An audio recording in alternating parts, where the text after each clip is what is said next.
En el nombre del Padre, y del Hijo, y del Espíritu Santo. Amén. Gracias, Señor, por el día, por tu mensaje de amor que nos das en cada flor. Por esta luz de alegría te doy las gracias, Señor.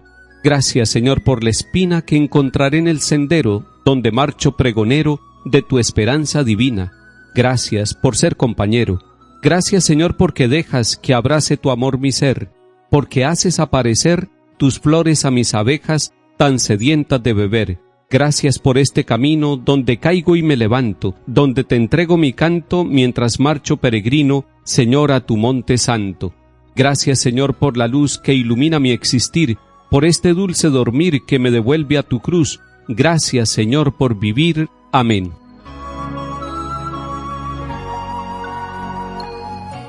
Lectura de la carta del apóstol San Pablo a los Romanos, capítulo 4. Hermanos, veamos el caso de Abraham, nuestro progenitor según la carne. ¿Quedó Abraham justificado por sus obras?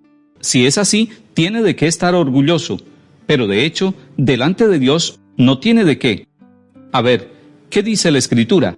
Abraham creyó a Dios y esto le valió la justificación. Pues bien, a uno que hace un trabajo, el jornal no se le cuenta como un favor, sino como algo debido. En cambio, a este que no hace ningún trabajo, pero tiene fe en que Dios hace justo al impío, esa fe se le cuenta en su haber.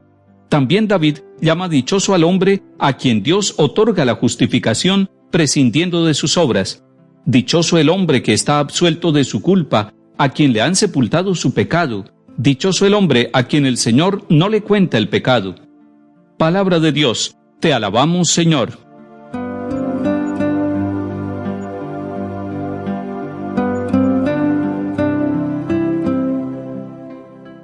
Estamos en el capítulo 4 de la carta a los Romanos, y aquí San Pablo nos pone dos personajes del Antiguo Testamento como ejemplos de fe. El primero es Abraham y el segundo es David. Abraham le creyó a Dios, y esto le valió como justificación para su vida. Abraham se puso en camino ante la llamada de Dios. No le pidió a Dios pruebas, sino que se puso en camino, fue dócil, confió totalmente, se dejó llevar por la mano de Dios. Abraham es el padre en la fe. Abraham para nosotros se convierte en aquel modelo del hombre que cree totalmente en el poder de Dios y en lo que Él puede realizar en su vida. Si usted hoy quiere ser una persona de fe, vuelva a la actitud de Abraham, vuelva a creerle totalmente que Él está obrando permanentemente en favor de nosotros, y cuando reconocemos esa obra permanente de Dios en nuestra vida, entonces nosotros ponemos de nuestra parte pero nos dejamos llevar. No seremos caprichosos y no le pondremos condiciones a Dios, sino que permitiremos que la voluntad de Dios se vaya realizando en nuestra vida y que Él nos muestre el camino como se lo mostró a Abraham. El segundo personaje que nos propone San Pablo en este capítulo 4 de la carta a los Romanos es el rey David. El rey David fue tocado por el pecado. Él era consciente de su fragilidad. Él era consciente de que era elegido por Dios. Sin embargo, reconocía cómo el pecado hacía mella en su vida y lo hacía sufrir. Muchos hombres y mujeres de nuestro tiempo que reconocemos la bondad de Dios en nuestra vida, reconocemos también nuestra fragilidad. Y ante el pecado somos llamados a la fe que tuvo el rey David. El rey David es conocedor de su pecado, de su maldad, pero conocedor también de la misericordia de Dios. Y por eso la frase que San Pablo trae, atribuida al rey David: dichoso el hombre que está absuelto de su culpa, a quien le han sepultado su pecado. Dichoso el hombre a quien el Señor no le cuenta el pecado. Ahora bien, en nuestra iglesia encontramos un sacramento para el perdón y para la reconciliación. El Señor ha dejado ese instrumento de gracia en la iglesia para que hombres y mujeres que hemos sido también heridos por el pecado, podamos ser sanados por la misericordia de Dios. Y lo hagamos gratuitamente, no por nuestros méritos. No somos capaces de redimirnos a nosotros mismos. Necesitamos la fe, y la fe nos lleva a descubrir que en el sacramento de la reconciliación, a través del ministro, que también es un pecador, a través del sacerdote, que es un instrumento frágil, sin embargo, obra la gracia santificante, la gracia del perdón, la gracia de la misericordia. Algunos dudan del sacramento de la confesión, y cuando se duda del sacramento de la confesión es que no se tiene la fe en el perdón, en la dicha que puede producir en nuestra vida cuando nos sentimos absueltos de la culpa, cuando nos sentimos absueltos del pecado, se necesita fe para reconocer el pecado, para buscar el instrumento que Dios dejó en el sacramento y para reconocer que en esas palabras del sacerdote se manifiesta el amor de Dios perdonándonos, reconstruyendo nuestra vida, sanándonos y poniéndonos en camino.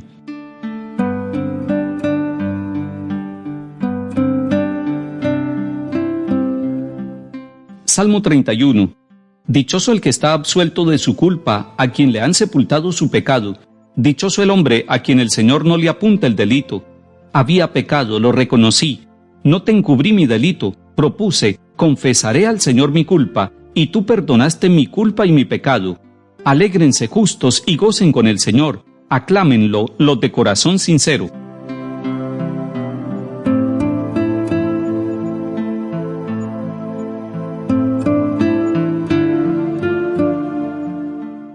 Lectura del Santo Evangelio según San Lucas, capítulo 12. En aquel tiempo miles y miles de personas se agolpaban hasta pisarse unos a otros. Jesús empezó a hablar, dirigiéndose primero a sus discípulos. Cuidado con la levadura de los fariseos, o sea, con su hipocresía. Nada hay cubierto que no llegue a descubrirse, nada hay escondido que no llegue a saberse. Por eso lo que digan de noche se repetirá a pleno día, y lo que digan al oído en el sótano se pregonará desde la azotea. A ustedes les digo, amigos míos, no tengan miedo a los que matan el cuerpo, pero no pueden hacer más. Les voy a decir a quienes tienen que temer. Teman al que tiene el poder para matar y después echar al infierno. A este tienes que temer, se lo digo yo. ¿No se venden 5 gorriones por 2 cuartos? Pues ni de uno solo se olvida Dios. Hasta los pelos de su cabeza están contados. Por lo tanto, no tengan miedo. No hay comparación entre ustedes y los gorriones. Palabra del Señor. Gloria a ti, Señor Jesús.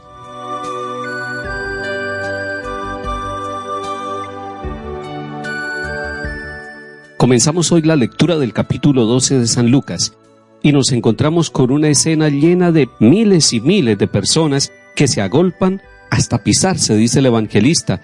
¿Qué están buscando estas miles de personas? Están buscando al Hijo de Dios, están buscando al Rey de Reyes, están buscando a Jesús.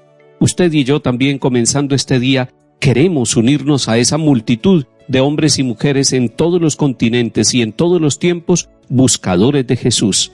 Y Jesús empezó a hablar, y se dirige primero a los discípulos. En ellos el Señor quiere encontrar un fruto de verdad, quitar toda hipocresía, toda levadura al estilo de los fariseos. Quiere que ellos lo que digan personalmente lo digan públicamente. Así es el Señor también.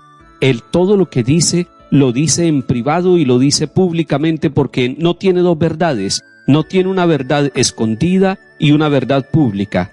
Él tiene una sola verdad, tiene una sola vida, la vida personal y privada, que es a la vez su vida pública. Es la transparencia total del Maestro. Y por eso cuando se dirige a sus discípulos, primero los llama a tener cuidado con la hipocresía de los fariseos. Es necesario que nosotros hoy día también lo miremos a Él, lo miremos como la fuente de la verdad plena, como la transparencia total, y para que lo busquemos a Él y no nos acostumbremos a dobles vidas, a hipocresías, a apariencias que nos pueden hacer daño y que nos hacen daño a nosotros y a la Iglesia, que hacen daño a la misión que el Señor nos ha confiado. Luego se dirige a todas las personas que lo siguen, que lo escuchan, que lo están buscando, y los llama amigos míos. Es maravilloso que el Señor llame amigos suyos a todos los que lo escuchan, a nosotros también, a hombres y mujeres de todos los continentes que lo buscamos a Él y que lo seguimos, nos llama amigos míos. Pero nos advierte que ser amigos de Jesús trae consecuencias y que pueden venir las persecuciones, pero el Señor está diciendo no tengan miedo de aquellos que pueden quitar la vida del cuerpo y no pueden condenar. Tengan más bien miedo en medio de la persecución a aquel que puede quitarles a ustedes la alegría del seguimiento también. Y por eso les está diciendo, no tengan miedo en medio de las persecuciones. Está advirtiendo a sus amigos, a sus oyentes, a sus seguidores, que van a tener persecución, que van a tener dificultades, pero les está anunciando también la confianza. El Padre Dios no se olvida ni de uno solo, de aquellos pequeños, así como no se olvida de los gorriones, y así como todos los cabellos de la cabeza están contados. Por eso les dice: no tengan miedo, confíen, que Dios no se olvida de ninguno de los seguidores de su Hijo Jesucristo. Hoy llenémonos de la confianza del Señor, seamos realistas y sepamos que puede haber persecuciones en nuestro ambiente cuando nos decidimos a ser amigos del Señor, pero confiemos entonces, como nos lo está proponiendo el mismo Jesucristo.